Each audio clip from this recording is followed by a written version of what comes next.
أعوذ بالله من الشيطان الرجيم. بسم الله الرحمن الرحيم. شهر رمضان الذي أنزل فيه القرآن هدى للناس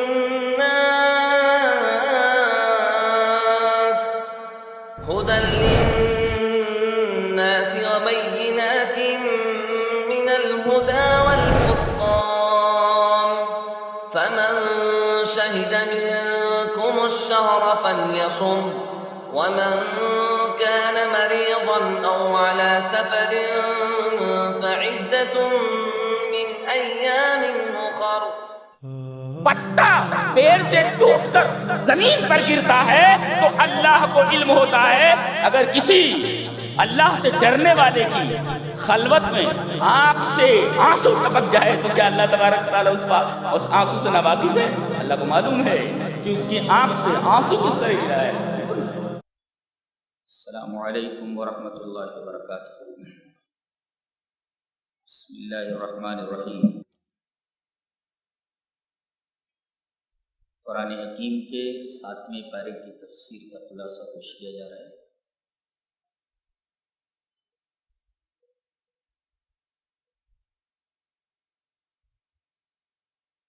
مسلمانوں کو جب بہت زیادہ ستایا جانے لگا تو رسول اللہ صلی اللہ علیہ وسلم نے انہیں ہجرت کرنے کی اجازت دی. چھوٹی تعداد ہجرت کر کے حبشہ آ گئی.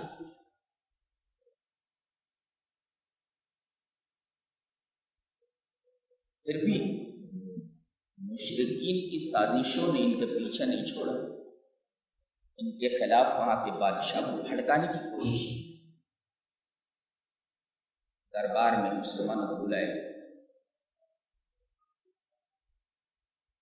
کہ تمہارا عقیدہ عیسیٰ علیہ السلام کے بارے میں کیا ہے اور تمہارے تعلق سے جو شکایات موصول ہوئی ہیں وہ شکایات کس حد تک درست ہیں.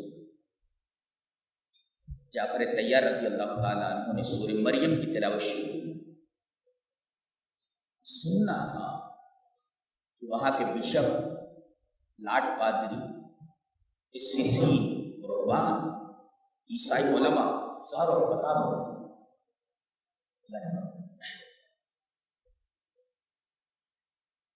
وَإِذَا سَمِعُوا مَا أُنزِلَ إِلَى الرَّسُولِ، جب ان لوگوں نے قرآن سنا تو اے ہمارے حبیب آپ دیکھتے تَرَىٰ أَعْيُنَهُمْ تَفِيضُ مِنَ الدَّمْعِ، کہ ان کی آنکھیں آنسوؤں سے بھر گئی ہیں. ان کی آنکھوں سے آنسو بہنے لگے. مفسر کا تفسیرہ دیکھیں کتنا خوبصورت ہے. لما عرفت قلوبهم الحق تکلمت اعینهم قبل السنتهم. حسین تفسیرہ ہے، داد نہیں دی جا سکتی. کہتا ہے کہ جب قرآن حکیم کو سن کر انہوں نے حق کو پہچان لیا، مما عرفوا من الحق، جب قرآن کو سن کر انہوں نے حق کو پہچان لیا تو تکلمت اعینہم قبل السنتہم، تو زبان سے پہلے ان کی آنکھیں بول پڑی. قرآن سننے کے بعد آدمی کو زبان سے کچھ بولنا چاہیے نا. زبان سے پہلے آنکھیں بول پڑی. آنکھوں کا بولنا کیا ہے؟ ان کی آنکھوں سے آنسو جاری ہو گئے. اور ایک بات یاد رکھو، آنکھیں جس جذبے کی ترجمانی کر دیں، الفاظ کے اندر وہ طاقت نہیں ہے تو جذبے کی ترجمانی کر سکتے. ایک نقطہ اور ذہن میں رکھو کہ اس پورے بدن انسانی کے اندر اللہ تبارک و تعالیٰ نے نگاہ کے اندر ایسی خصوصیت بخشی ہے کہ دنیا کے دل کے ہر جذبے کی عکاسی کر سکتی ہے، ہر جذبے کی ترجمانی کر سکتی ہے. نہیں، غصے، غور، بہہ پڑے آپ غم، اور ایک اور انداز سے بہہ پڑے تو خوشی۔ دنیا کے دل کے ہر جذبے کی ترجمانی آنکھیں کر سکتی، ترجمانی آنکھیں۔ اللہ نے نہیں فرمایا کہ جب انہوں نے قرآن سنا تو بول پڑے کہ حق ہے، ایسا نہیں بولے، بلکہ زبان سے پہلے تکلمت آئی۔ قرآن حکیم کی ترتیب دیکھیں تو ان کی آنکھوں سے آنسو جاری ہوئے، زبان سے پہلے آنکھیں بول پڑی۔ عربی گرامر کی کتاب پڑھائی جاتی ہے شرح شروع الذہب، اس میں یہ بحث ہے کہ اشارہ جو آنکھ سے ہوتا ہے کیا یہ کلام ہے؟ اس لیے کہ کلام کی تعریف ہے قول مفید مقصود، اور مفید کا مطلب ہوتا ہے فائدۃ تام، ما فاد فائدۃ تام، جو مکمل فائدہ ہے۔ تو آنکھوں سے اگر اشارہ کیا جائے تو یہ اشارہ کلام ہے کہ نہیں؟ اس میں شعر بھی پیش کیا انہوں نے دلیل کے طور پر، اشارت بطرف العین خیفت اہلها اشارت محزون ولم تتکلم، اشارے سے اس نے جو کہہ دیا لیکن بولی نہیں ہو، اور سامنے والا اس مفہوم کو سمجھ گیا۔ تو بولے بغیر آنکھوں نے مفہوم سمجھا دیا، بتا دیا، پتہ یہ چلا آنکھیں بولتی ہیں، آنکھوں کی بھی زبان ہوتی ہے، آنسوؤں کی زبان ہوتی ہے۔ تو وَإِذَا سَمِعُوا مَا أُنزِلَ إِلَى الرَّسُولِ تَرَىٰ أَعْيُنَهُمْ تَفِيضُ مِنَ الدَّمْعِ مِمَّا عَرَفُوا مِنَ الْحَقِّ، جب انہوں نے حق کو پہچان لیا، ان کے دلوں نے سمجھ لیا کہ حق یہی ہے، تو بولنے سے پہلے ان کی زبانوں سے پہلے آنکھیں بول پڑی۔ اب اس کے بعد آنکھوں کی بات کے بعد زبان کی بات کہی جائے گی۔ اللہ نے فرمایا فَأَثَابَهُمُ اللَّهُ بِمَا قَالُوا جَنَّاتٍ تَجْرِي مِن تَحْتِهَا الْأَنْهَارُ، رونے کے بعد انہوں نے کہا یقولون ربنا، اے ہمارے رب ہم ایمان لائے اور ہمیں صالحین کی صف میں داخل کر لیں۔ یہ قول ہے، بات ہے، آنکھوں کی بات کے بعد زبان کی بات کہی جائے گی۔ تو اللہ نے فرمایا بما قالوا فاصابهم الله بما قالوا، زبان سے جو انہوں نے بات کہی تو ہم نے ان کو جنات تجری من تحتها الانہار، ہم انہیں جنتیں دے دی، جنت۔ پتہ یہ چلا کہ ایک بات آدمی کو جنت میں پہنچا دیتی اور ایک بات آدمی کو لعنت کا مستحق بنا دیتی۔ بات ایسی چیز ہوتی ہے۔ یہاں دیکھیے فَأَصَابَهُمُ اللَّهُ بِمَا قَالُوا، ان کی بات کی وجہ سے، ان کی زبان کی بات کی وجہ سے اللہ نے انہیں جنت دے دی، بما قالوا۔ اور ایک جگہ کہا گیا وَلُعِنُوا بِمَا قَالُوا، یہ یہودیوں کے بارے میں، ان کے قول کی وجہ سے ان پر لعنت کی گئی۔ دیکھو بما قالوا دونوں جگہ، انہوں نے بھی کہا انہوں نے بھی کہا۔ فَأَصَابَهُمُ اللَّهُ بِمَا قَالُوا جَنَّاتٍ تَجْرِي، ان کی بات پر اللہ نے جنت دے دی، وَلُعِنُوا بِمَا قَالُوا، ان کی بات پر اللہ نے ان پر لعنت کی۔ تو ایک بات ہوتی ہے قابل لعنت ہوتی ہے، اور ایک بات ہوتی ہے مستوجب جنت بنا دیتی ہے۔ کیا نقطہ ملا؟ نقطہ یہ ملا کہ آدمی جو کچھ بولے بہت احتیاط کے ساتھ بولے۔ فارسی میں ہم لوگوں کو پڑھائی جاتی تھی ایک کتاب ہندوستان کے اندر سادی نے کہا ہے زبا بریتا بکنچے نشست سمم بکم بیسکسے کی نباشت زبان شندر حکم، کہ زبان کاٹ کر کے کونے میں پڑے رہنا اس بات سے بہتر ہے کہ آدمی کی زبان اس کے کنٹرول میں نہ ہو۔ جی پرسین ہے، فارسی کہا زبا بریتا بکنچے، کنچ مانے گوشہ، زبا بریتا، بریتا مانے کاٹنا، زبا بریتا بکنچے نشست سمم بکم بیسکسے کے نباشت زبان شندر حکم، کہ زبان کاٹ کر ایک کونے میں بیٹھ جانا بہتر ہے اس بات سے کہ آدمی کی زبان اس کے کنٹرول میں نہ ہو۔ نبی نے فرمایا جو آدمی مجھے دو چیزوں کی ضمانت دے دے میں اسے جنت کی ضمانت دے دوں، اور شرمگاہ زبان۔ تو بما قالوا دونوں جگہ، ایک قول کی وجہ سے آدمی مستحق جنت ہو گیا، اور ایک بات کی وجہ سے آدمی مستحق لعنت ہو گیا.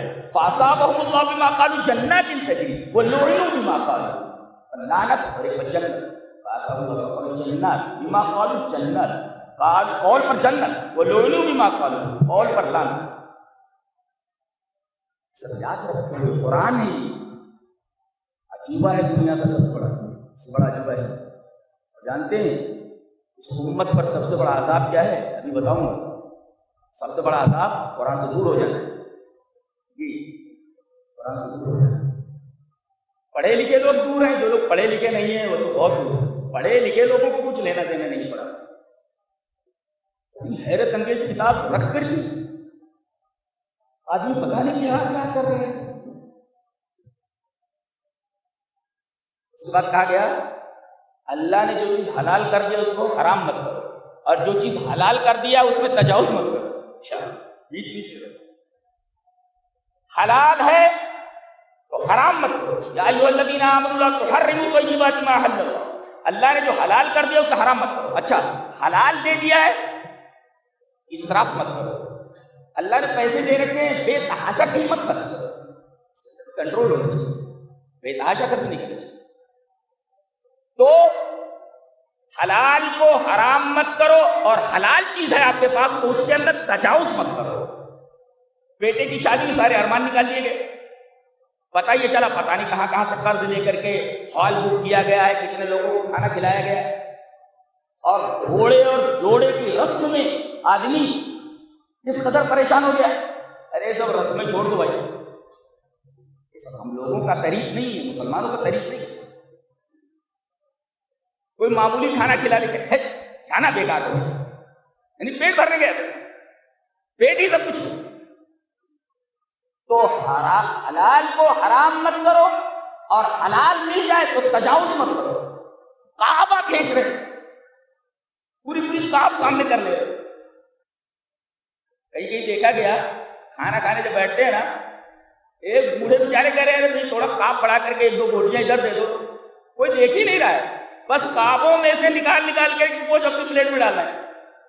تو کسی چیز میں تجاوز، حلال میں تجاوز مت کرو، اسراف مت کرو، اور کسی حلال کو حرام مت کرو. ولا تعتدوا کہہ کر کے کہا گیا حلال ہے تو اسراف مت کرو. کہتے کوئی آدمی قسم کھا لے تو قسم کا کفارہ بتایا گیا کہ پہلے ہے کھانا، اس کے بعد ہے کپڑا، اور اس کے بعد ہے 3 دن کے روزے. ترتیب کتنی اچھی ہے. کھانا کھلانا بہت آسان ہے، کپڑے دینا ذرا اس سے مشکل ہے. تو پہلے طعام کا ذکر ہے، اور اس کے بعد ترتیب ہے کپڑے کی، اس کے بعد یہ ہے غلام آزاد کو، یہ اور زیادہ مشکل ہے. 3 تو چوتھے کو نہ ملے تو روزہ ہے، وہ ایک الگ چیز. تو یہ قسم کے کفارے بتائے گئے. پہلے کھانا ہے، کپڑا ہے، غلام آزاد کرنا ہے نہیں آج، اور اس کے بعد 3 دن کے روزے. اس کے بعد بتایا گیا کہ خمر اور نماز دونوں کو ایک ساتھ ذکر کیا گیا. کیوں؟ جواب یہ ہے کہ شراب ام الخبائث اور نماز ام الطاعات. تمام اطاعتوں میں سب کی ماں، تمام اطاعتوں میں توحید کے بعد سب سے پہلے اسی کا نمبر ہے. تو تمام توحید کا تعلق عقیدے سے، طاعت یہ عبادت، طاعتوں میں سب سے پہلا نمبر نماز کا ہے. تو نماز ام الطاعات، اور شراب ام الخبائث.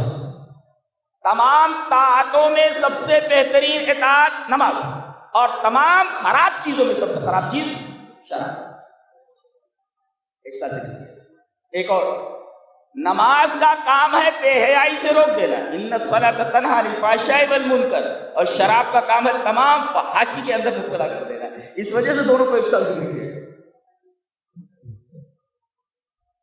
ایک نقطہ اور کہ نماز نام ہے پورے شعور و ادراک کے ساتھ اللہ کو یاد کرنا، اور شراب کا کام ہے ادراک کو مفلوج کر دینا. اسی وجہ سے کہا گیا کہ جب شراب کی حالت میں ہو تو نماز کے قریب مت آؤ، اس لیے کہ نماز ادراک کے ساتھ پڑھا جائے، شعور، اس کا شعور تو سویا ہوا ہے، وہ نالے میں بھی گر سکتا ہے، شعور ہے یہ نہیں اس کو۔ دیکھو کتنا ربط ہے اللہ تبارک و تعالیٰ نے شراب اور نماز کو ایک ساتھ ذکر فرمایا۔ اب جو میں کہنے جا رہا ہوں، سانس روک کر سنو تو سمجھ میں آتا ہے۔ تیار ہیں؟ روک، سانس روک، بولو میرے آیت پڑھ لیتے یا بہت حیرت انگیز بات ہے، لے کر جاؤ آج، کیا قرآن حکیم کا صدقہ ہے، لے لو، بڑا صدقہ۔ یا ایھا الذین، جتنے لوگ بیٹھے ہوئے ہیں جانتے ہیں یہ قرآن کا صدقہ بٹ رہا ہے، قرآن کا صدقہ لے لو، تم سے زیادہ خوش نصیب کون؟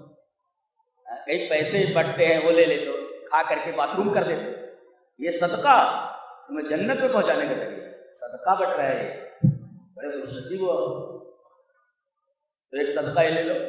یا ایھا الذین آمنوا لیبلونکم اللہ بشیء من الصید تنالہ ایدیکم ورماحکم لیعلم اللہ من یخافہ بالغیب۔ یہ حج کا مسئلہ بیان کیا جا رہا ہے کہ آدمی حالت احرام میں ہو تو شکار کرنا حرام ہے۔ آپ نے احرام باندھ لیا، اب شکار سامنے ہے تو آپ شکار نہیں کر سکتے، چاہے وہ ود ان ریچ ہو، آپ کی پہنچ کے اندر ہو، آپ مار نہیں سکتے۔ اب دیکھو کہا گیا کہ اے ایمان والو، اللہ تمہیں آزما رہا ہے شکار کرنے سے حالت احرام میں، اور وہ شکار تنالہ ایدیکم، تمہارے ہاتھ وہاں تک پہنچ جا رہے ہیں، ود ان ریچ ہے، وہ نالا ہمارے پہنچ جانا، ہاتھ تمہارے ہاتھ وہاں پہنچ جا رہے ہیں۔ وہ دوائیوں پر لکھا رہتا ہے نا جو ڈینجرس ہوتی ہے دوائی، اس کو بچوں کے ہاتھ وہاں نہ پہنچیں، بچوں کے ہاتھوں سے دور رکھو،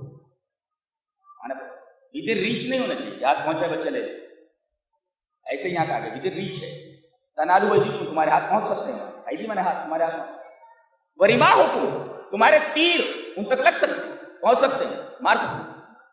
لیکن پھر بھی صحابہ کو دیکھو، صحابہ کی عظمت بیان، عظمت صحابہ پر تقریر کرنے کے لیے یہی آیت کافی ہے۔ صحابہ گزر رہے ہیں اور سامنے سے جانور گزر رہے ہیں، شکار گزر رہے ہیں، ادھر سے صحابہ گزر رہے ہیں، سامنے سے شکار گزر رہے ہیں، اور ان کو گوشت کی ضرورت بھی ہے، کھانے کی ضرورت بھی ہے، لیکن صحابہ کرام کسی جانور کو پکڑنے کے لیے آگے نہیں بڑھ رہے ہیں، کسی شکار کو مار نہیں رہے، شکار نہیں کر رہے، صحابہ گزر رہے ہیں، شکار گزر رہے ہیں، مگر صحابہ شکار نہیں کر رہے ہیں،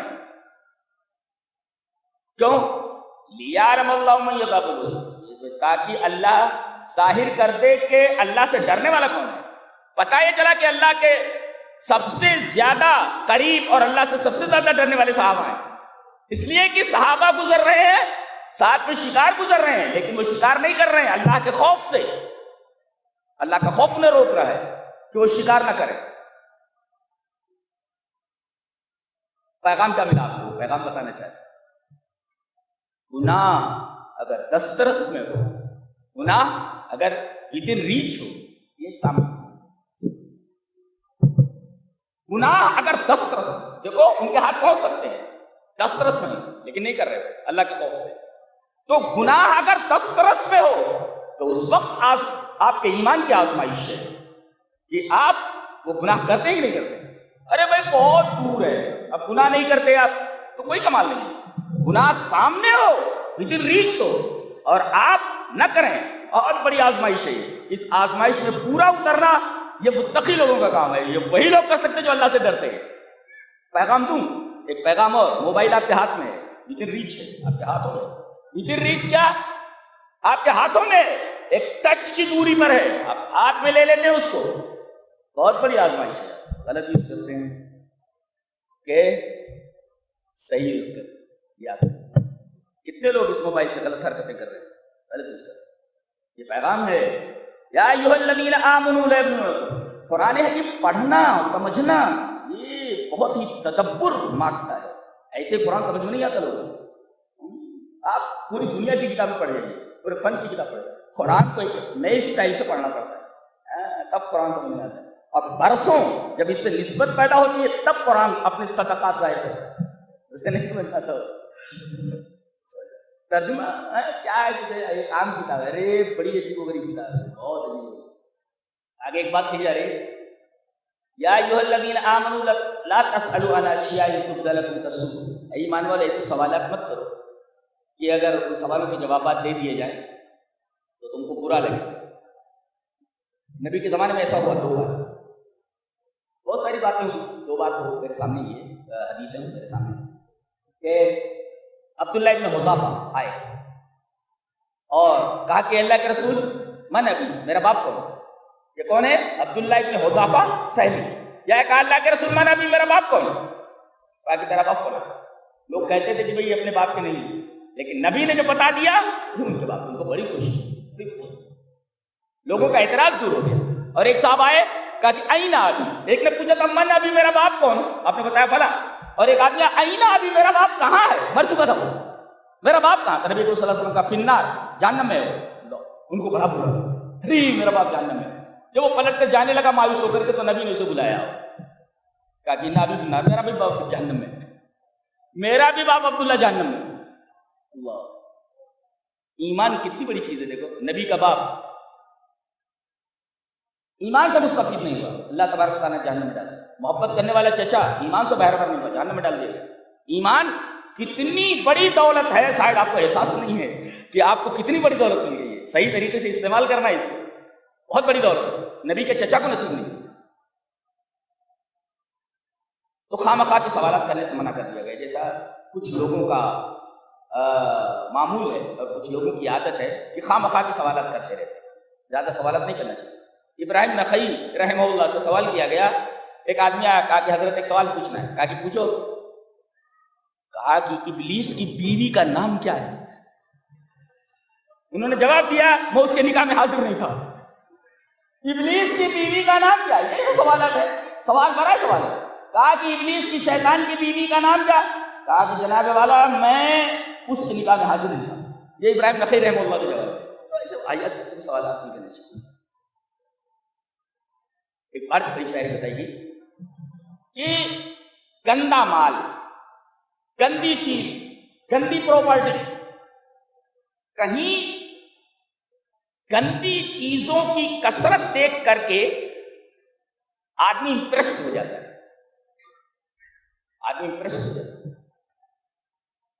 اگر گندی چیز بہت زیادہ ہو تو آدمی سے دیکھ کر امپریسڈ ہو جاتا ہے۔ اللہ نے فرمایا قل لا یستوی الخبیث والطیب، پاک مال اور خبیث مال دونوں برابر نہیں ہو سکتے۔ فاتقوا اللہ، آخر میں کہا گیا اللہ سے ڈرو۔ پتہ یہ چلا کہ وہ آدمی جو اللہ کا تقوی اختیار کرتا ہے، ایک آدمی کو دیکھتا ہے کہ یہ حلال حرام کی تمیز کیے بغیر اتنا بڑا آدمی بن گیا ہے، اس سے متاثر نہیں ہوتا، اس لیے جانتا ہے یہ چیز خبیث ہے، یہ چیز متاثر ہے۔ اس کے بعد کہا گیا قیامت کا دن یاد کرو، یوم یجمع اللہ الرسل، تمام رسولوں کو اللہ جمع کرے گا، فیقول بولے گا ماذا اجبتم، تمہیں ان کی طرف بھیجا گیا تھا، تمہاری امت نے تمہیں کیا جواب دیا؟ تمام انبیاء بولیں گے لا علم لنا، ہمیں علم نہیں ہے۔ اس میں ایک نکتہ ہے، یہ تو جھوٹ ہے، انبیاء کو تو معلوم ہے ہمیں کیا جواب دیا گیا، انبیاء کو معلوم ہے کہ کیا جواب دیا گیا، تو جواب یہ دینا کہ ہمیں یہ جواب دیا گیا، یہ کہتے ہیں ہمیں علم ہی نہیں ہے، یہ تو جھوٹ ہے۔ جواب کیا ہے؟ جواب یہ ہے کہ انبیاء ڈر کے مارے یا ادب کی وجہ سے یا خوف کی وجہ سے دماغ کام نہیں کرے گا، فوراً بول دیں گے لا علم لنا۔ یہ ایک حالت ہے، خوف کی حالت۔ اب خوف تھوڑا کم ہوگا تب بولیں گے کہ ہماری امت نے ہمیں یہ جواب دیا۔ تو حالتیں مختلف ہیں، ایک حالت میں ڈر کی وجہ سے انہوں نے کہا لا علم لنا، ہمیں معلوم نہیں، اور دوسری حالت میں جب تھوڑا ڈر کم ہوگا تب کہیں گے ہمیں یہ جواب دیا گیا۔ حضرت عیسیٰ علیہ السلام کے بیان میں کہ مائدہ اتارو، بعض لوگ کہتے ہیں مائدہ اترا یا نہیں اترا، کچھ لوگ قائل، لیکن ایسا لگتا ہے کہ یہ مائدہ اترا نہیں تھا، اس لیے کہ ڈر گئے تھے، اس لیے کہا گیا تھا اگر مائدہ اترا اس کے بعد بھی اگر تم انکار کرتے ہو تو ایسا عذاب دیا جائے گا کہ دنیا میں ویسا عذاب کسی کو نہیں دیا گیا۔ اسی وجہ سے انہوں نے کہا نہیں ہمیں مائدہ اترنا چاہیے، ایسا دسترخوان اترنا، اس سے کچھ کھا لینا۔ وہاں اس سیاق میں ایک بات کہی گئی ہے وَارْزُقْنَا، اے ہمارے رب ہمیں رزق دے، وَأَنْتَ خَيْرُ الرَّازِقِينَ، تو سب سے بہترین رزق دینے والا ہے۔ ایک نکتہ اس پر ایک مفسر نے لکھا بڑا پیارا سئل احد العباد سئل احد العباد لما وصف اللہ بخیر الرازقین قال اذا کفر احد لا یقطع رزقہ. یہ جواب دیا. ایک عابد سے یہ پوچھا گیا کہ اللہ کو سب سے بہترین رزق دینے والا کیوں کہا گیا؟ ایک ہوتا ہے رزق دینے والا رازق اور ایک ہے سب سے بہترین رازق. دونوں میں فرق ہے نا. ارے بھائی گلاس، ایک سب سے اچھا گلاس، تو ایک ہے رازق اور ایک ہے سب سے بڑا رازق. تو لما وصف اللہ بخیر الرازقین، اللہ تبارک و تعالیٰ کو خیر الرازقین کیوں کہا گیا؟ سب سے بہتر رزق دینے والا. جواب دیا اس عابد نے اذا کفر لینہ اذا کفر احد لا یقطع رزقہ. آپ کے ساتھ کوئی بدتمیزی کرے تو آپ اس کو پیسہ دیں گے؟ اگر کوئی فقیر آپ سے مانگنے کے لیے آیا اور آپ سے بدتمیزی کرنے لگا تو آپ اس کو ایک پیسہ دیں گے؟ لیکن اللہ خیر الرازقین ہے. آدمی کفر بھی کرتا ہے تو اللہ اس کے رزق کو منقطع نہیں کرتا، اس وجہ سے خیر الرازقین ہے. لہذا خیر الرازقین اللہ کے علاوہ کوئی نہیں ہو سکتا. اس لیے کہ اگر آپ کے ساتھ کوئی بدتمیزی کرے، آپ ایک پیسہ اس کو دینے کے لیے تیار نہیں ہے، لیکن دنوں رات اللہ تبارک تعالیٰ کو گالی دی جا رہی ہے، شرک کیا جا رہا ہے، کفر کیا جا رہا ہے، اس کے بعد بھی اللہ اسے نوازتا ہے، تو لا یقطع رزقہ، تو اس سے بہترین رزق دینے والا کون ہو سکتا ہے؟ سبحان اللہ سبحان اللہ. یہ کلام الہی سے معلوم ہوتا ہے کہ اللہ تبارک و تعالیٰ کی عظمت کیا ہے، عقیدہ کیسا رکھنا چاہیے آدمی کو. حیرت. اس کے بعد بہت حسین بات کہی جا رہی ہے، یا یوم ینفع الصادقین صدقہم، قیامت کے دن صادقوں کا صدق نفع دے گا. اس پر ایک مفسر کا تفسیرہ، ستتبختر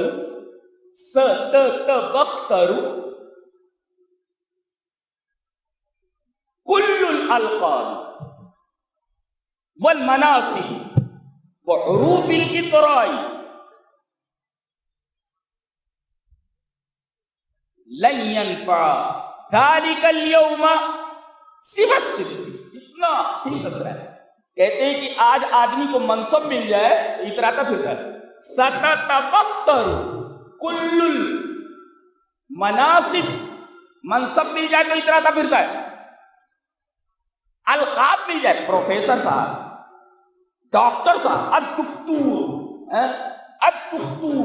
الپروفیسر، پروفیسر، یہ لقب لگتا ہے. کل الالقاب والمناصب، عہدہ مل گیا اتراتا پھرتا ہے، القاب مل گیا اتراتا پھرتا ہے.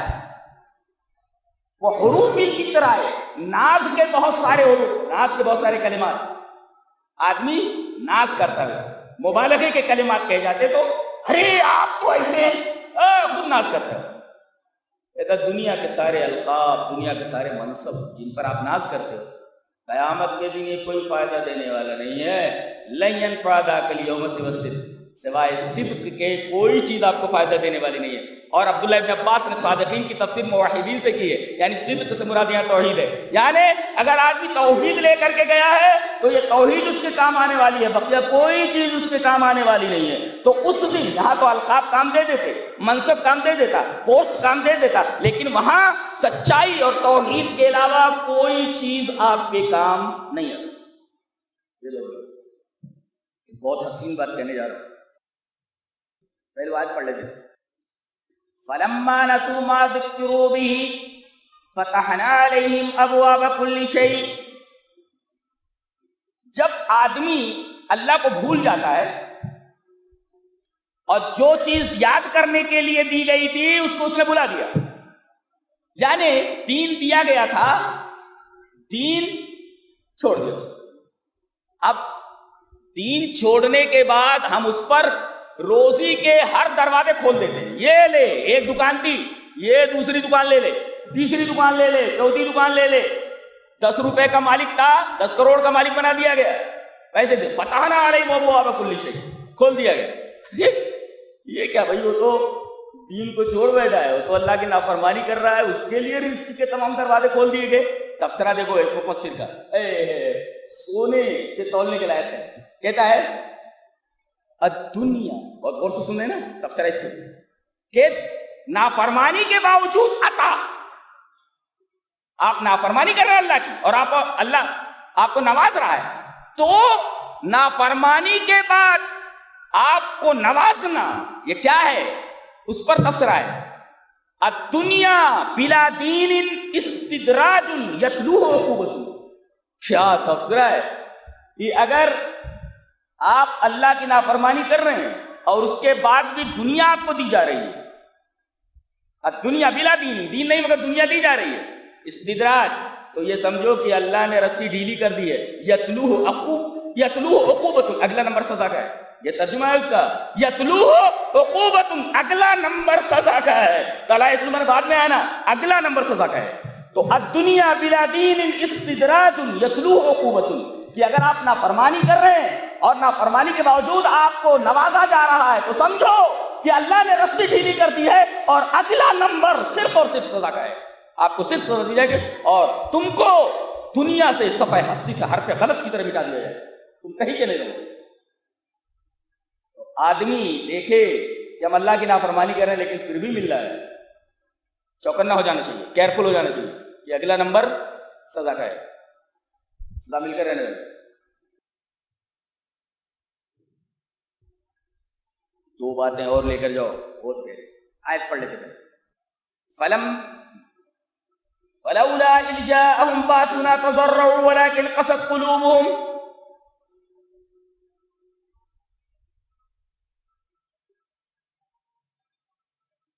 پہلی بات تو یہ کہی کہ ثم قست قلوبهم، پہلے یہ کہا گیا کہ جب انہوں نے اللہ تبارک و تعالیٰ کو بھلا دیا اور معصیت میں مبتلا ہو گئے، اور پھر کہا گیا تمہارے دل سخت ہو گئے، فلولا اذ جاءهم باسنا تضرع، یعنی گڑ گڑانا اللہ کے سامنے یہ نہیں رہا، ان کے اندر گڑ گڑانا نہیں رہا۔ اس کے بعد کہا گیا ولکن قست قلوبهم۔ مفسر نے تفسیرہ کتنا پیارا کیا ہے، اذا قسا قلب العبد بالمعصیۃ حرم التضرع الیہ، کہ جب آدمی کا دل سخت ہو جائے معصیت کی وجہ سے، گناہوں کی وجہ سے، تو اسے توفیق نہیں دی جاتی کہ اللہ کے سامنے گڑ گڑا کر اپنے گناہوں کی معافی مانگے اور روئے۔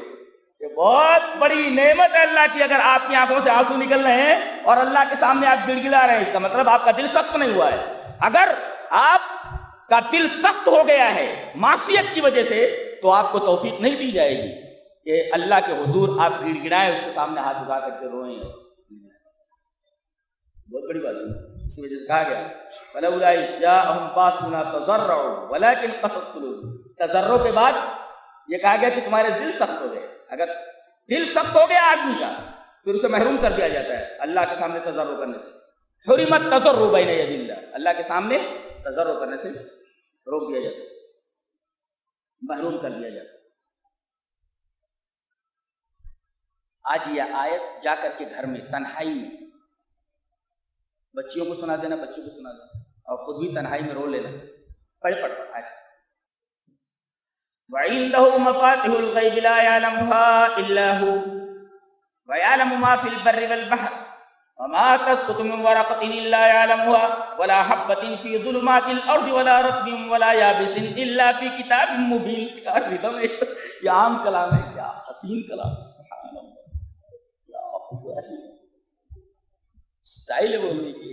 آدمی بات کرتا ہے کہ ایسے بات کرتا ہے۔ وَعِندَهُ مَفَاتِحُ الْغَيْبِ لَا يَعْلَمُهَا إِلَّا هُوَ وَيَعْلَمُ مَا فِي الْبَرِّ وَالْبَحْرِ وَمَا تَسْقُطُ مِنْ وَرَقَةٍ إِلَّا يَعْلَمُهَا وَلَا حَبَّةٍ فِي ظُلُمَاتِ الْأَرْضِ وَلَا رَطْبٍ وَلَا يَابِسٍ إِلَّا فِي كِتَابٍ مُبِينٍ۔ ایسا ردم دیکھا ہے کسی کلام کا دنیا میں؟ کہیں نہیں ملتا۔ ارے جو کتاب آپ کو دی گئی تھی، آپ جب اسے غافل لیں گے تو آپ کو کیا اچھا لگے گا؟ دنیا کا کوئی گانا اتنا مزیدار نہیں ہے۔ اللہ فرما رہا ہے، استدلال ہمیں کرنا ہوگا۔ وَعِندَهُ مَفَاتِحُ الْغَيْبِ، اسی کے پاس غیب کی کنجیاں ہیں۔ لا يَعْلَمُهَا إِلَّا هُوَ، وہ غیب کی غیب تو چھوڑو، اب کنجیاں کا کیا مطلب؟ یہ غیب ہے پورا، یہ ڈال دیا گیا اور یہ ایسے بند کر دیا گیا، تالا لگا دیا گیا، چابی اللہ کے پاس ہے۔ مفاتیح میں چابیاں، ارے غیب تک کون پہنچے گا؟ دروازہ دیکھو، ایک ہے غیب اندر ہے، مکان ہے، اور اس کے بعد پھر دروازہ ہے، دروازے میں تالا لگا ہوا ہے، اور چابی کس کے پاس ہے؟ اللہ کے پاس۔ کیسے معلوم ہوگا غیب کسی کو؟ وَعِندَهُ مَفَاتِحُ، چابیاں تو اس کے پاس ہیں۔ یہاں تالا کھولنا ہے نا، تالا نہیں کھلے گا تو دروازہ نہیں کھلتا، دروازہ نہیں کھلتا تو غیب نہیں معلوم ہوتا، گھر میں نہیں جا سکتا، تو چابیاں اس کے پاس ہے۔ مفتاح کی جمع مفات ہے، اچھا تو غیب نہیں جان سکتا کوئی۔ لا یعلم الا تاکید آئی، اس کے علاوہ کوئی جان نہیں سکتا۔ ارے جب اس کے پاس چابیاں دوسرا جانے گا کیسے؟ فرمایا گیا وما تسقط من ورقۃ، کوئی بھی پتا نیچے گرتا ہے، اللہ اکبر، جتنے ذرات ہیں سب اللہ کو معلوم ہے، کیا علم ہے۔ کوئی پتا کہتا ہے اللہ زمین پر گرتا ہے، ہمیں علم رہتا ہے پتا گرا ہے، پیلا ہے کہ وہ ہرا ہی گر گیا ہے، ہمیں معلوم ہے۔ اس پر مفسر کے تفسیرہ دیکھو، وما تسقط من ورقۃ فکیف بدمعۃ من عین مؤمن، کہتا ہے کہ اگر اللہ کو یہ معلوم ہے، ساری چیزوں سے واقف ہے، اگر پتا پیڑ سے ٹوٹ کر زمین پر پتا پیڑ سے ٹوٹ کر زمین پر گرتا ہے تو اللہ کو علم ہوتا ہے۔ اگر کسی اللہ سے ڈرنے والے کی خلوت میں آنکھ سے آنسو ٹپک جائے تو کیا اللہ تبارک تعالیٰ اس آنسو سے ناواقف ہے؟ اللہ کو معلوم ہے کہ اس کی آنکھ سے آنسو کس طرح گرا ہے۔ اگر پتا گرتا ہے زمین پر اوپر سے نیچے تو اللہ کو علم ہوتا ہے، اگر آنکھ سے آنسو گر جائے تو اللہ ناواقف ہوتا ہے کیا؟ تو معلوم ہے کہ آنکھ سے آنسو کس طرح گرا ہے۔ رو لو، یہ آیت کریمہ پڑھ کر کے تنہائی میں یاد آئے تو رو لینا۔ وما تسقط من ورقۃ، پتا گرتا ہے تو اللہ کو علم ہوتا ہے، آنسو گر جائے کیا اللہ کو علم نہیں ہوتا ہے؟ اور حدیث مسلم کی، اگر خلوت میں انسان آنسو گرا دے تو اس کے اوپر جہنم کیا حرام ہو جاتی ہے؟ جی اللہ آنسو کی اتنی قدر فرماتا ہے۔ ہمارے دل سخت ہو گئے، اس وجہ سے آنسو نہیں نکلتے۔ آنسو نکلنے کے لیے ضروری ہے کہ آدمی کا دل نرم ہے، اور دل کو نرم کرنے والی صرف دو چیزیں، ایک تو موت اور دوسرے قرآن حکیم، یہ دو چیز۔ موت کا تذکرہ آگے کیا گیا، اللہ نے فرمایا حَتَّى إِذَا جَاءَ أَحَدَهُمُ الْمَوْتُ تَوَفَّتْهُ رُسُلُنَا وَهُمْ لَا يُفَرِّطُونَ ثُمَّ رُدُّوا إِلَى اللَّهِ مَوْلَاهُمُ الْحَقِّ، ہمارا فرشتہ جو جان نکالتا ہے اپنے ساتھیوں کے ساتھ آ جاتا ہے، سامنے سے اٹھا لے جاتا ہے۔ نیتا ہوں دے، بلینئر ہوں دے، ملینئر ہوں دے، وزیر اعظم ہوں دے، صدر ہوں دے، سائنٹسٹ ہونے دے، بچہ ہوں دے، بوڑھا ہوں دے، بوڑھی ہوں دے، عورت ہوں دے، مرد ہوں دے، کوئی اللہ سامنے سے لے جاتا ہے۔ ڈاکٹر ہو، ڈاکٹر ہو، اس کو بھی اٹھا لے جاتا ہے، سب کو اٹھا لے جاتا ہے، سامنے سے لے جاتا ہے، دم نہیں، مجال نہیں روک سکتا۔ حَتَّى إِذَا جَاءَ أَحَدَهُمُ الْمَوْتُ تَوَفَّتْهُ رُسُلُنَا وَهُمْ لَا يُفَرِّطُونَ، ہمارا فرشتہ موت کا جب اپنے ساتھیوں کے ساتھ آ جاتا ہے، توفته رسولنا، اس کے ساتھ اس کے ساتھی ہوتے ہیں، جان نکال لیتے ہیں۔ ثم ردوا الى الله مولاهم الحق، آج جس کو ناحق سمجھ رہے ہو نا، اللہ جو حق ہے اس کی طرف لوٹائے جانے والے ہوتے ہیں۔ اچھا نقطہ نحو کا نقطہ دیکھو، گرامر کا، ثم بیچ میں لا گیا، موت کا تذکرہ، اس کے بعد ثم لا کر کے بیان کیا گیا کہ لوٹائے جاؤ گے۔ ثم تراخی کے لیے آتا ہے، تھوڑی دیر کے لیے آتا ہے، فے آتا ہے فوراً ہو گیا، جیسے آدمی ہو گیا فوراً پانی پی لیا تو یہ فے آتا ہے، اور اس کے بعد آدمی نے پانی پینے کا ارادہ کیا لیکن بڑی دیر کے بعد پیتا ہے، 1 گھنٹے کے بعد پیتا ہے، تو پھر ثم آتا ہے، پھر فے نہیں آتا ہے، فے تعقیب کے لیے آتا ہے، ثم تراخی کے لیے آتا ہے، برابر ہے۔ اب ثم لایا گیا، اس کا مطلب یہ ہوا کہ آدمی کی روح قبض کرنے کے بعد سے لے کر پاس تک، زندہ کر کے اٹھائے جانے تک کے درمیان ایک فاصلہ ہے، اسی کا نام برزخ ہے۔ آدمی یہیں رہتا ہے مرنے کے بعد جب تک سور نہیں پھونکا جاتا ہے۔ تو ثم نے بتایا کہ یہاں ایک وقفہ ہے، ایک طویل وقفہ ہے، مرنے کے بعد سے لے کر اٹھائے جانے تک کا جو درمیان کا گیپ ہے، جو درمیان کا طویل وقفہ، دیٹ از کالڈ برزخ، اس کو برزخ بولتے ہیں۔ یہ ثم سے معلوم ہوا، یہ ضروری ہے کہ آدمی قرآن حکیم سمجھنے کے لیے عربی زبان کو سیکھے، عربی زبان کا جاننا بہت ضروری ہے، عربی بہت اچھی ہونی چاہیے آدمی، اور عربی جاننے کے لیے نحو بہت اچھا ہونا چاہیے۔ اس کا بہت سارے شرائط ہیں تفسیر کے لیے، ایسے تفسیر نہیں ہوتی، اس کے بعد اللہ نے فرمایا، یہ بہت بڑی پہلی بات ہے، یہ ہم لوگوں کے لیے، قُلِ اللَّهُ يُنَجِّيكُم مِّنْهَا وَمِن كُلِّ كَرْبٍ ثُمَّ أَنتُمْ تُشْرِكُونَ، اللہ اے مشرکو تم میرے ساتھ شرک کرتے ہو، جس سے بڑی کوئی گالی ہی نہیں میرے لیے، تم مجھے گالی دیتے ہو، شرک کرتے ہو، وَأَنتُمْ تُشْرِكُونَ، پھر بھی ہم تمہاری تکلیفیں دور کر دیتے ہیں، مِن كُلِّ كَرْبٍ، اللہ اکبر. اللہ مشرکین سے کہہ رہا ہے کہ تمہاری تکلیفوں کو میں دور کر دیتا ہوں. ان مسلمانوں کے اوپر مجھے حیرت ہوتی ہے جو اللہ تبارک و تعالیٰ سے دکھ کے وقت مایوس ہو جاتے ہیں. ارے وہ مشرک کی تکلیف کو دور کرتا ہے, تم کہاں اللہ کو چھوڑ کر کے دیگر آستانوں پر جا رہے ہو؟ اللہ فرما رہا ہے تم شرک کرتے ہو. تم تشرکون قل اللہ ینجیکم منہ ومن کل کرب ثم انتم تشرکون. شرک کرتے ہو تم, اس کے بعد باوجود میں تمہاری تکلیف دور کر دیتا ہوں. تو ان مسلمانوں کے اندر تف نہیں ہے جو اللہ کو چھوڑ کر کے تکلیف کے وقت دوسروں کے سامنے دست سے سوال دراز کرتے. اس سے سب بد نصیب کون ہے؟ مشرک کی دعا کو قبول کر لیتا ہے اللہ. ایک نکتہ نوجوانوں کے لیے, وَإِذَا رَأَيْتَ الَّذِينَ, اور جب تم دیکھو ایسے لوگوں کو, الَّذِينَ يَخُوضُونَ, اللہ تبارک و تعالیٰ کے دین کے بارے میں غلط سلط عقیدہ رکھتے ہیں, تو فَآرِضْ عَنْهُمْ, تم سے دور رہو. وَإِذَا رَأَيْتَ الَّذِينَ يَخُوضُونَ فِي آيَاتِنَا فَآرِضْ عَنْهُمْ, جب تم دیکھو کسی کو یا ان لوگوں کو جو ہماری آیتوں کے اندر کیڑے نکالتے ہیں, فَآرِضْ عَنْهُمْ, تم سے دور رہو. اس میں نوجوانوں کے لیے نکتہ ہے کہ اگر علم کم ہو یا علم نہ ہو تو اہل باطل کی کتاب نہیں پڑھنی چاہیے, عقیدہ خراب ہو جائے گا. یہ بتایا گیا نکتہ ہے وہ, وَإِذَا رَأَيْتَ الَّذِينَ يَخُوضُونَ فِي آيَاتِنَا فَآرِضْ عَنْهُمْ, ہماری آیتوں کے اندر جو کیڑے نکالتے ہیں, حدیثوں کے اندر شک و شبہ پیدا کرتے ہیں, اگر آدمی کے پاس علم نہیں ہے یا گہرا علم نہیں ہے تو اہل باطل کی کتاب نہ پڑھے, گمراہ ہو جائے گا, دور رہے اس سے. یہ نکتہ بتایا گیا. یہ چیز کیسی چیزیں بتائی جا رہی ہیں, اللہ آپ کو کیا کیا نصیحتیں کی جا رہی ہیں.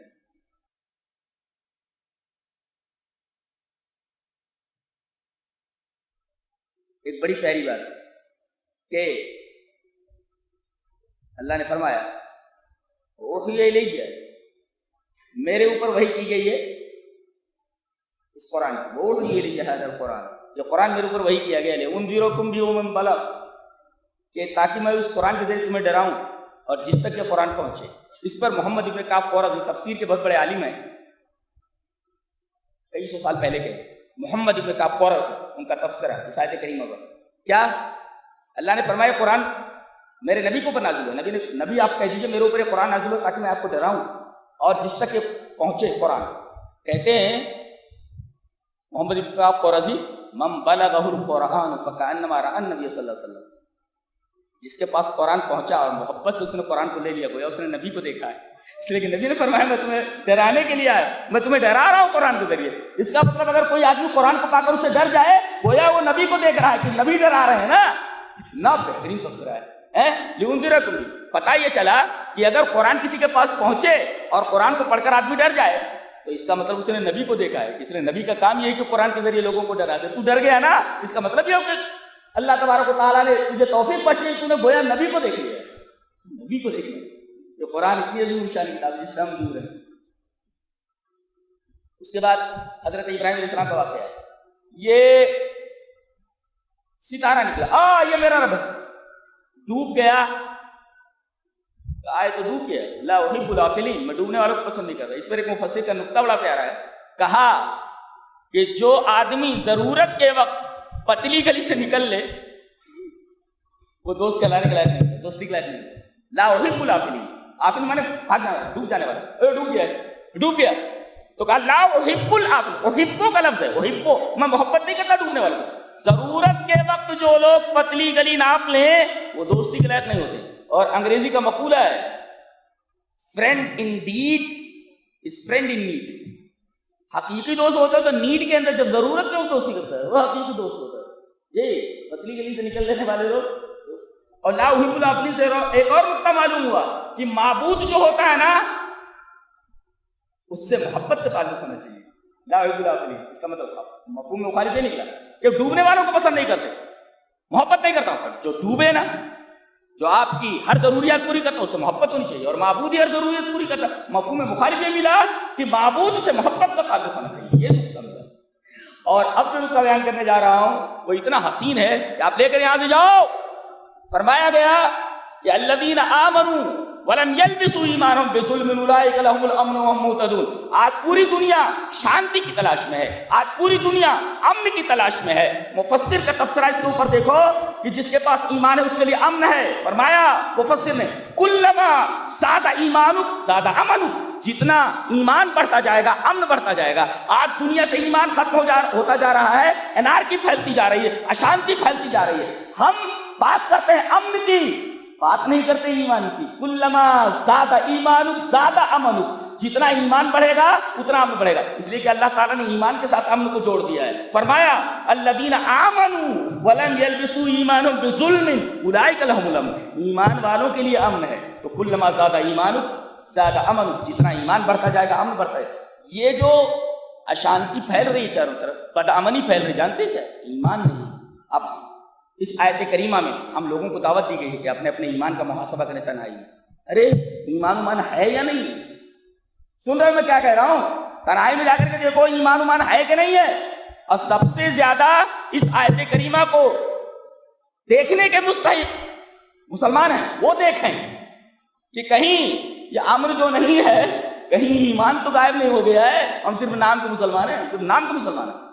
اسی وجہ سے سب پریشانی ہے. بہت بڑی دعوت دی گئی ہے اس آیت کریمہ میں. کاش آپ کو معلوم ہے. وہ مفسر کا تفسیرہ قابل داد ہے. کلما زاد ایمان زاد امن, جیسے جیسے ایمان زیادہ ہوتا جائے گا. ایک بڑی پیاری بات یہ کہی گئی, اللہ لوگوں کے اوپر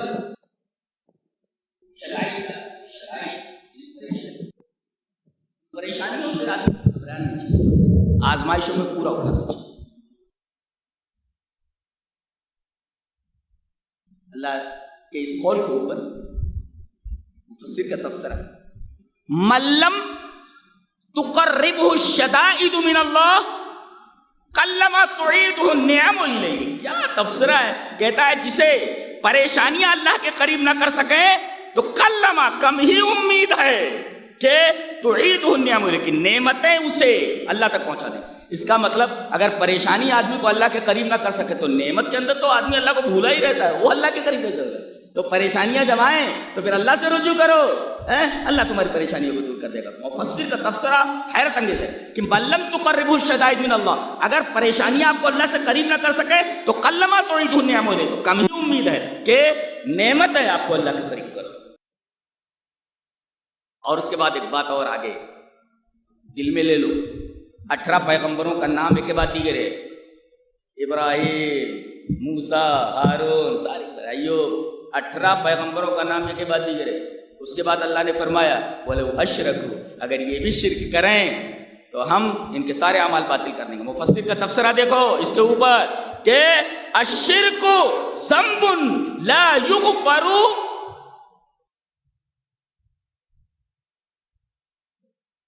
حتی وقع من احب الخلق,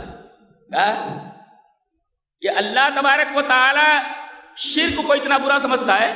الشرک ذنب لا یغفر, شرک ایسا گناہ ہے جو کبھی معاف نہیں کیا جائے گا. یہاں تک کہ من احب الخلق, احب الخلق کون ہوتا ہے؟ مخلوقات میں سب سے زیادہ محبوب اللہ کے انبیاء ہوتے ہیں. اگر محبوب سب سے زیادہ جو ہوں اللہ کے, ان سے اگر یہ غلطی سرزد ہو جائے تو ان کو بخشا نہیں جائے گا, اور کسی آدمی سے سرزد ہو جائے تو اس کی بخشش کا امکان کہاں رہ جاتا ہے. یہ بہت بڑی بات ہے. اور اس کے بعد ہم لوگوں کے لیے ایک بات کہی گئی ہے, کیا وما قدر اللہ حق قدری, جیسا کہا گیا نہیں کہ اللہ کی قدر انہوں نے نہیں کی. جو اللہ کی قدر نہیں کرتا وہی شرک کرتا ہے. سمجھئے, اللہ کی قدر جان جائے آدمی تو فوراً ہوشیار ہو جائے گا. اس کی مثال میں نے کبھی دی تھی, ریپیٹ کر دیتا ہوں, شاید آپ لوگوں نے نہ سنی ہو. ایک رکشے میں ایک منچلا نوجوان بیٹھا ہوا, بازو میں ایک سفید کپڑے میں آ کر کے ایک ادھیڑ عمر کے صاحب بیٹھ گئے. رکشہ والا چلا فلاں جگہ جانا ہے, اچھا اچھا وہاں اتار دیں گے ہم آپ. اور یہ منچلا بھی بیٹھا ہوا, ایسے مار دے رہا کس کو؟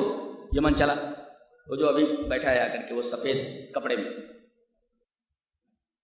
پھر ایسے مار دے رہا, سیٹیاں بجا رہا ہے, نہ جانے کیسی کیسی حرکتیں کر رہا ہے. یہ بیچارے بول رہے ہیں, سیدھے بیٹھے ہو, اے بڑے میاں چپ چاپ بیٹھو. اب جیسے آگے رکشہ گیا وہاں کچھ پولیس والے کھڑے ہوئے تھے. یہ جو سفید پوش تھا سفید لباس میں باہر نکلا تو تمام پولیس والوں نے آ کر کے سیلیوٹ کیا. پتہ چلا کہ یہ اس بیٹ کا، یہ اس ایریے کا انسپکٹر ہے. اس کی حالت میرا خیال ہے پینٹ گیلی ہو گئی ہوگی. اب جب بیٹھا وہ رکشے میں دوبارہ تب ایسے کنارے جا رہا ہے. تو دیکھو جب تک عام آدمی تھا تب تک یہ اس کو ستا رہا تھا. اس کا پوسٹ معلوم ہو گیا حالت غیر ہو گئی. تو کاش اللہ کی قدر لوگوں کو معلوم ہو جائے تو ایسے شرک والی حرکت نہیں کریں گے جیسی حرکتیں کر رہے ہیں. وما قدر اللہ حق قدرہ، انہوں نے اللہ کی قدر ہی نہیں جانی. یوسف علیہ السلام کو بازار میں بیچ دیا گیا. وکانوا فیہ من الزاہدین، چند ٹکوں میں ایک انسان بیچ دیا گیا خوبصورت. اور ہمارے نبی کے بارے میں کہا گیا وَإِذَا رَأَيْتَ الَّذِينَ كَفَرُوا وَإِذَا رَآكَ الَّذِينَ كَفَرُوا إِن يَتَّخِذُونَكَ إِلَّا هُزُوًا. سورہ انبیاء میں ہمارے نبی کو کتنے پیارے تھے. جب کافر دیکھتے ہیں تو مذاق کرتے ہیں، اے دیکھو إِن يَتَّخِذُونَكَ إِلَّا هُزُوًا. تو ما قدر اللہ کی قدر، اللہ کی قدر نہیں کی لوگوں نے، نبی کی قدر نہیں کی، یوسف کی قدر نہیں کی. اگر کسی عالم کی قدر نہ ہو تو عالم کو غمگین نہیں ہونا چاہیے، اس لیے کہ اللہ کی قدر کرنے والے نہیں رہے، نبی کی قدر کریں. تیری قدر کیا کریں گے لوگ تو اتنے گر گئے ہیں، اتنے معیار ان کے خراب ہو گئے ہیں، تو ہم لوگوں کو غمگین نہیں ہونا. میں غمگین بھی نہیں ہوتا الحمدللہ. اللہ کی توحید کی بڑی پیاری دلیل لے کر جاؤ. فرماتا ان اللہ فالق الحب والنوى، اللہ گٹھلیوں کو اور دانے کو پھاڑنے والا ہے. ایک نقطہ بتاتا ہوں توحید کا. گٹھلی ہے، یہاں بایولوجی کے طالب علم بیٹھے ہوئے ہیں، غور کریں کہ بیج ہے، بیج اب ڈال دیا گیا، بیج ڈال دیا گیا، تنا جو جا رہا ہے وہ بھی لکڑی ہے اور جڑ ہے وہ بھی لکڑی ہے. استدلال دیکھو، استدلال وہ باریک استدلال ہے.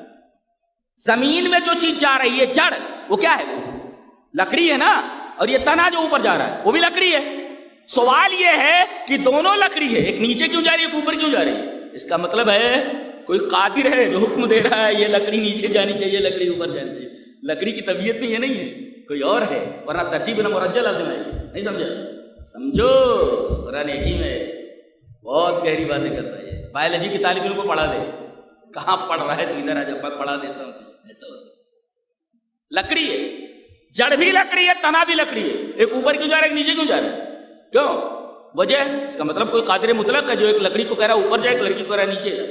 لیکن نیچے جا رہی ہے ایک لکڑی اوپر جا رہی ہے. اللہ. اس کے بعد کہتے ہیں اللہ دکھائی کیوں نہیں دیتا؟ مطالبہ تھا نا لوگوں کا اللہ دکھائی دے دے. اللہ نے فرمایا مجھے دیکھو گے تم، لیکن دنیا میں ایک چیز تم دیکھ لو، میں آخرت میں خود کو دکھا دوں گا. کیا؟ لا تدرکہ الابصار، اللہ کو آنکھیں نہیں دیکھ سکتی. تو آدمی آنکھوں سے دنیا میں نہیں دیکھ سکتا، آنکھوں سے جنت میں دیکھے گا. کب؟ قد جاءکم بصائر من ربکم، یہ جو بصیرت آئی ہے نا یہ تم دیکھ لو. پہلے بصیرت کہتے دل سے دیکھنا، تو قرآن کو دل سے دیکھ لو تو آنکھوں سے ہم اپنے آپ کو دکھا دیتے ہیں نا. اسی وجہ سے بصر ابصار کی جمع، بصر کی جمع ابصار اور بصیرت کی جمع بصائر لائی گئی. گویا کہ ابصار کو، نگاہوں کو دل کی نگاہوں کے ساتھ جوڑ دیا گیا. ابصار ہے آنکھیں اور بصیرت ہے دل کی آنکھیں. تو پہلے آنکھوں کا تذکرہ کیا گیا جو سر میں ہیں، اس کے بعد بصائر کا تذکرہ کیا گیا جو دل کی ہے. جو اللہ فرما رہا ہے تم یہاں بصیرت دیکھ لو، قرآن کو دیکھ لو، میں تمہیں دکھا دیتا ہوں. میں کہتا ہوں اللہ لا تدرکہ الابصار، بصار ابصار اور بصائر دونوں کو ایک ساتھ کر دیا گیا. بصر مانے آنکھ جمع ابصار اور بصیرت دل کی آنکھ جمع بصائر، دونوں کو ایک ساتھ کر دیا گیا. اور جو یہاں اندھا رہا ومن عمی فعلیہ، اگر وہ آدمی اندھا رہا یہاں تو قیامت کے دن میرا دیدار نہیں کر سکتا. جب وہاں اندھا ہو جائے گا تو مجھے کیسے دیکھ سکتا تھا؟ وہاں کیسے دیکھ سکتا؟ مجھے دیکھنے کے لیے تو آنکھیں چاہیے نا. اب یہاں تمہیں آنکھیں ہی نہیں ملی، وہاں بھی آنکھیں نہیں ہیں، تو اب مجھے دیکھو گے کیسے؟ تو لہذا وہاں بینا ہونے کے لیے ضروری ہے کہ یہاں دل کی آنکھ سے ایک دفعہ میرے کلام کو دیکھ لو. اس کے بعد کہا گیا غیروں کے معبودوں کو برا بھلا مت کرو. جو اللہ کو نہیں مانتے دوسروں کو پوچھتے تو ان کے معبودوں کو برا بھلا مت کرو. کیوں؟ تعظیم کے لائق ہے کیا؟ احترام کے لائق ہے، ان کو برا بھلا نہ کہا جائے. بولے نہیں، تعظیم کے لائق اور احترام کے لائق نہیں ہے، بلکہ گالیاں دینے سے ایک نیا فتنہ جنم لے لے گا، اس وجہ سے منع فرمایا گیا. یہ نہیں کہ وہ لائق احترام تو گالیاں مت کرو. ولا تسبوا الذین يدعون من دون اللہ فیسبوا اللہ عدوا بغیر علم، کہ غیروں کے معبودوں کو برا بھلا مت کرو. کیوں؟ وہ لائق احترام ہے؟ نہیں، احترام نہیں، بلکہ اس وجہ سے منع کیا گیا تاکہ اگر تم ان کو گالیاں بکو گے تو جواب میں اللہ کو گالیاں بکنے لگیں گے، اس سے بڑا فتنہ۔ تو کوئی چھوٹی چیز ہو اس سے بڑا فتنہ نکل رہا ہو تو آدمی کو چھوٹی اچھی بات سے رک جانا چاہیے، اس لیے کہ اس چھوٹی اچھی بات سے بڑی برائی کا دروازہ کھلا ہے۔ پورا ایک عالم ہے، کیا کیا بیان کیا جائے، کیا کیا چھوڑا جائے۔ ایک جگہ ایک بڑی پیاری تمثیل دی گئی، اللہ نے فرمایا قل اندعو من دون اللہ ما لا ينفعنا ولا يضرنا۔ آدمی جب مشرک ہو جاتا ہے تو اس کی مثال دی گئی جیسے ایک صحرا ہو اور استحوذہ الشیطان، شیطان نے اسے بھٹکا دیا ہو، استحوا مانے بھٹکا دینا، استحوذہ شیطان نے اسے بھٹکا دیا، دور لے کر کہیں چلے گئے اور اس کے ساتھی اسے پکار رہے ہیں لیکن حاجیوں کی پکار اس تک نہیں پہنچ رہی ہے۔ ایسے ہی مشرک کی حالت ہے، ساتھی لوگ آواز دے رہے ہیں لیکن اس کی آواز اس کے کانوں کے اندر نہیں پڑ رہی۔ تمثیلات دیکھیے اتنی حسین تھا، میرا خیال ہے کہ ایکسپلینیشن میں بہت وقت چاہیے کہ کیا اس تمثیل کے اندر کہا گیا، بہت پیاری بات ہے، لاجواب بات ہے۔ اور ایک نکتہ اور کہ جب تک بات ضلالت کی ہو اعتراضات نہیں اٹھتے، ہدایت کی بات ہو تو اعتراضات اٹھتے۔ کیسے؟ کہا یہ میرا رب، اچھا اس کے بعد کہا یہ میرا رب نہیں ہو سکتا، ڈوب گیا۔ اب چاند نکلا، کہا یہ میرا رب، اچھا یہ بھی معبود نہیں ہو سکتا۔ دیکھو ابھی ضلالت کی بات ہو رہی ہے تو ابھی اعتراض نہیں اٹھ رہے۔ اب فلما رأى الشمس بازغة قال هذا ربي هذا اکبر، جب سورج نکلا تو کہا یہ میرا رب ہے، میرا بڑا رب ہے۔ فلما افلت، جو وہ ڈوب گیا، اب تک کسی نے اعتراض نہیں کیا۔ قال انی بریء مما تشرکون، جیسے کہا کہ میں ان سب کو نہیں مانتا، فوراً اعتراضات ہوئے۔ حاجہ قوم، پوری کی پوری قوم آ گئی حجت کرنے کے لیے، بحث کرنے کے لیے۔ آپ دیکھ رہے ترتیب کیسی ہے، اعتراضات شروع نہیں ہوئے جب تک ضلالت کی بات چلے، یہ معبود یہ معبود یہ معبود، کوئی بولنے کے لیے تیار نہیں، اعتراض کرنے کے لیے۔ جیسے ہی کہا انی بریء مما انی وجہت وجہی للذی فطر السماوات، جیسے رخ اللہ کی طرف ہوا، اعتراضات کھڑے ہو گئے۔ حاجہ قوم، لوگ بولنے لگے ایسا کیسے، ایسا کیسے؟ اس کا مطلب ضلالت پر اعتراضات نہیں اٹھتے، جیسے ہدایت کی بات آئے اعتراضات اٹھنے لگتے، تو گھبرانا نہیں چاہیے۔ یہ تھا 7ویں پارے کا خلاصہ۔ اللہ تبارک و تعالیٰ ہمیں نیک عمل اور اچھی سمجھ عطا فرمائے۔ وآخر دعوانا الحمدللہ۔ وتلك حجتنا آتيناها إبراهيم على قومه نرفع درجات من نشاء إن ربك حكيم عليم ووهبنا له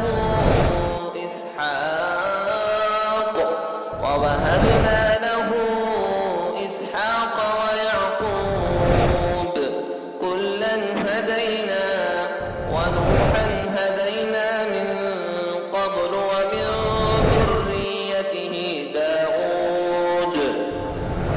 ومن ذريته داود وسليمان وأيوب ويوسف وموسى وهارون وكذلك نجزي المحسنين